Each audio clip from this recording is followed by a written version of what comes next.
everyone, welcome back to my channel. If you guys don't know who I am, my name is Geraldine and I make videos all about simple life, organization, and planner videos. So if that's your type of jam, don't forget to subscribe to this channel if you haven't already. Also click the notification bell so you do know when I do upload, and follow me on all my social media. I'm at Geraldine Selva. So today we're going to be talking about how much I make as a California slippa and if I'm able to afford to live in California. I get questions about my salary and how much pay is a lot from you guys, which is fine to be curious, because I know I was curious when I first got into this field. I wanted to know how much I could possibly make, if I'm gonna be able to afford my things and like live on my own, because I know right now, like with the way the economy is, it's kind of hard just to live day by day. But I want to give you a transparent look at what you could possibly make as a slippa. I'm gonna let you know how much I make as a slippa. So currently I reside in SoCal, so in Los Angeles, specifically the county of Los Angeles. So I work within the cities of Los Angeles. How much you can make as a speech language pathologist assistant is going to depend on location, experience, setting, and any additional skill sets that you may have. So that would look like if you're able to speak other languages, if you have other certification. That's all going to depend on how much you could possibly make in this field. As of right now in California, the median salary for a speech language pathologist is about $57,927. Which equates to about $28 an hour, but that's the entire state of California. To me, that's honestly really low, but again, that's for the median for the entire state. For specifically to Los Angeles, the salary is between 57 to 93,000, so that's a pretty wide range of how much you can make, with the average being about 77,000. You're looking at about 4,000 to 7,000 a month, which you can make here in California. Again, this all is going to depend where you're located, whether you're going to be getting a high pay rate or on the lower side. Here in California, we're in high demand, so we're going to be getting those higher rates. I am in the higher pay rate bracket. However, I'm only currently working part-time, so it's gonna reflect the lower end of how much I make, but if I were to do full-time, I'll be on the higher end. So are you able to afford to live in California? So like I said, the average pay working full-time, which is about those 40 hours, is $77,000 a year. So the average rent in Los Angeles, according to ZipRecruiter, I think is what I looked up, or rent.com, I don't remember. I'll link everything I'll link everything down below if you guys want to take a look at it, like the averages and the medians between like how much you can make in Los Angeles and blah blah blah. Everything will be linked down below, so if you want to look anything up. Okay, so average rent in Los Angeles for a one bedroom is about $21,147, so $2,147. You can obviously find cheaper. This is just, again, the median in Los Angeles. I didn't look at the entire state. We're going based off how much the median is for Los Angeles salary, and then the median for Los Angeles rent. So the rent is $2,100. Obviously you can find cheaper. I found cheaper. I live in a 2-bedroom and I pay $1,900, so I'm not paying anything near that. When I used to live in a 1-bedroom, I paid $1,550, so I was way below my means. Again, that's all just going to depend on you and where you're looking at, because I know in West Hollywood it's going to be much more expensive than if you were looking, let's say, in like Monterey Park or East Los Angeles. So the two are going to be vastly different in what location you're looking at. So, but $2,100 is what the entire Los Angeles County is, what people are paying for rent, which to me it's like, wow, that's so expensive. The average salary is about $77,000, so you're looking about $6K a month if if you're working full-time. So usually you are required to make 2.5 times the amount of rent. So if the rent is $21,000, you need to make 2.5 times that, which is about $4,000 to $5,000 a month. And with the $77,000 salary, then you're making about $6,000. You're making about $6,000 a month, which means you're able to afford that rent. So are you able to afford your rent in Los Angeles? The answer is yes. Yes, you can. So you are able to afford your living here in Los Angeles.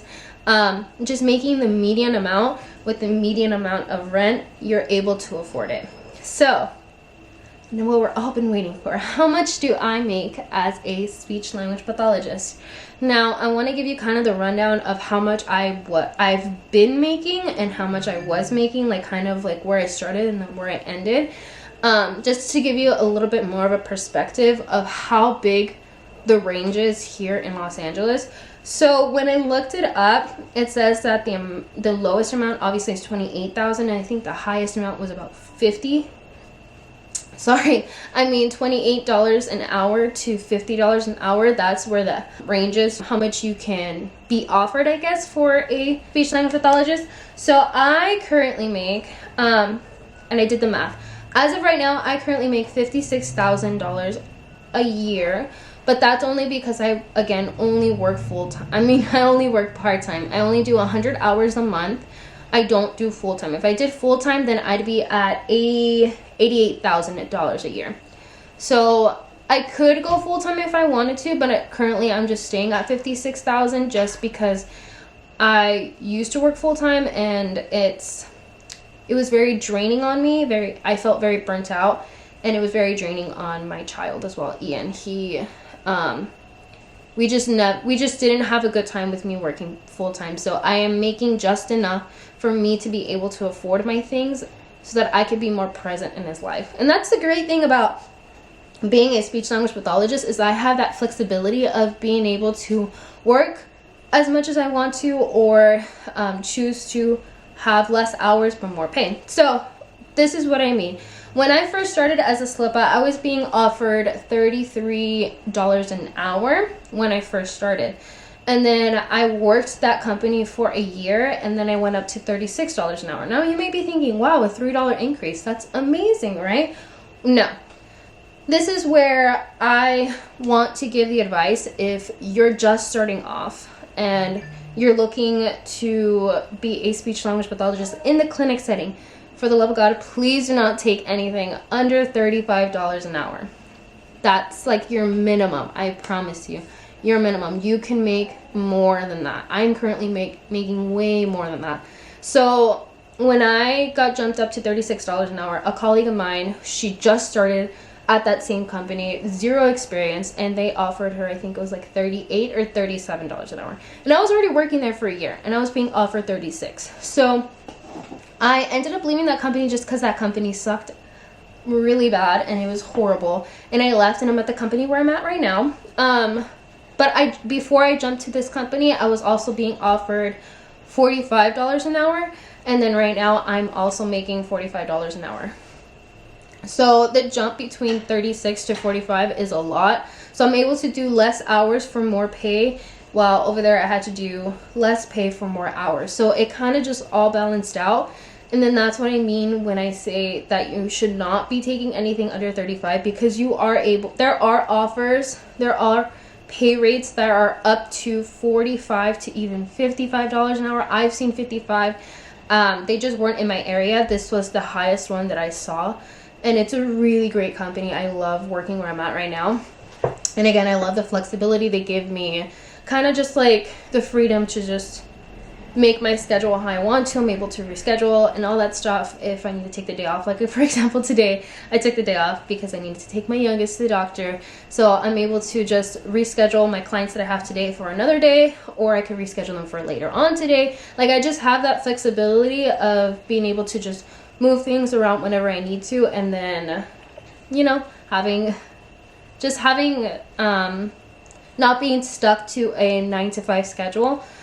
And that's what I love about this field, and it makes me so happy that I'm able to work the way that I'm working. With that being said, just because you're making 77,000 should not mean that you should be going above and beyond your means. Always try to stay below your means. Oh my gosh, I'm getting like so many notifications right now that I'm working. Always try to stay below your means. Don't, just because you're making a lot doesn't mean you need to be going and getting the most lavish apartment ever. You can make the ugliest apartment very pretty just by putting some work into it. So yeah, that's it for the video for today. I hope that answers your question. If you guys have any other questions or you ever want to DM me about anything, you can always email me. I'll leave my email down below. It's open to you guys. I'll be always transparent. I've already gotten a couple emails from you guys, and I love responding to you guys and hearing your kind of like your story as to why you want to get into speech pathology, speech language, and why, like, what, like, the field entails, because I know that those are the same questions that I had, and so I'm happy to be here for you guys. Anyways, I'm going on and on. DM me, email me, send me a mail, I don't care. Send me a letter, I don't care. Just I'm here for you guys to be whatever you need me to be that Google that doesn't, to answer those Google questions that Google can't answer, because yeah.